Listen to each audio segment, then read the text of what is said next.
Hi, everybody. Welcome back. I'm Abby Hagyard. Click. It says, hi, everyone. Welcome back. Technology is so clever. So here we are. It's 11:11, almost-ish, in Abbey time, New York City time, Eastern time. And I'm jumping on today because I have some amazing news and I can't wait to share. So I'm sharing it. So I got reached out to by one of my fabulous Facebook pals. His name is Eric Cups. And Eric lives in Florida. And Eric works for this amazing WTVT Fox 13, Tampa Bay, Florida.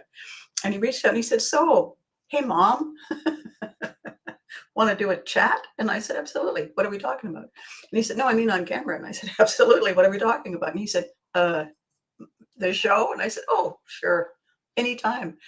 And then he said, okay, so we broadcast out of Tampa Bay, but we're also seen in Orlando and Gainesville. And I said, really? And he said, are you okay with this? Like, we'll do a call. We'll put you on our technology and we'll do a call. And then it's not going to go live. What we're going to do is edit it and get all the good clips. And then we're going to broadcast. What do you think? And I said, I am so in. I am so up for that. And he said, really? Well, that's great. And I said, yeah. And here's the reason why. Aside from the fact that it's a lot of fun to connect with everybody who loved and still loves that show and all the things that we did, the impact that we have still today hasn't changed. When I do these live events, when it turns out that people think of me as some sort of a 5'7" Lego, I show up with her, and sometimes I can bring the lockers, the real original lockers, and then I have all my Care Bear stuff. People keep telling me that when they first saw the show, when they watched the show, they were latchkey kids. They were just kind of coming into the same age as the kids on the show, which was basically between the ages of 10 and 13 or 14. And you know how it is at that moment in our lives. We have no idea who we are. And then there's nobody home.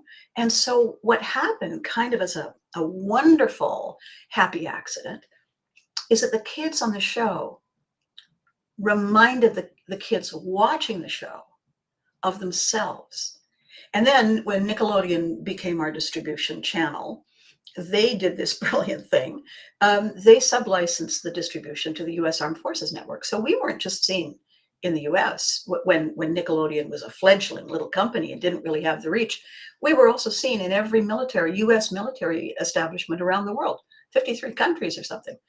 So we went from this little back street in Ottawa where nobody paid any attention to us, and all of a sudden we're everywhere. And then here's the thing about the military. They don't stay away forever. They come home. The kids came home pretty much addicted to You Can't Do That on Television. And Nickelodeon said, hey, we're pay-per-view. And Nickelodeon exploded. And the kids all over North America and around the world by that time said, we found our show. We found a show that isn't written down to kids. It doesn't set up kids as these fake, perfect little mischievous rascals. Ordinary kids, because by the way, we chose ordinary kids. We trained them. We taught them the techniques to stay real in completely unreal situations. And the benefit to them after the show, after their moment in the sun, is that they could pretty much go anywhere, talk to anybody, and feel, you know what, I'm walking here. I'm in my own skin.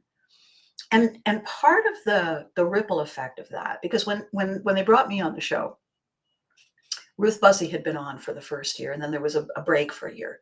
When they brought me on, they didn't know ahead of time that I had been training people, that I'd been training kids, that I was teaching people how to walk in their own skin. And I'd been doing it for years. So we had this kind of on-set, ongoing mentoring thing happening. And so the idea that I can get on television down in Florida, thanks to Eric, and I can keep talking about the value of having mentors like me, how it changes everything, not just when you're a kid, but all the way through your life, as a grown-up, as somebody in relationships, getting a job, losing a job, starting a business, running a company, you always, always, always need a mentor like me. And my slogan, by the way, is there is a way back from broken. So whatever's going on, as soon as I know when it airs, I'm going to let you know, but I had to give you this sneak preview. I'm so glad you watched and tuned in just to find out. And I will catch you on Tuesday at my usual time. All right, 10 a.m. Abby time. Have a wonderful and safe 1st of September tomorrow. Bye.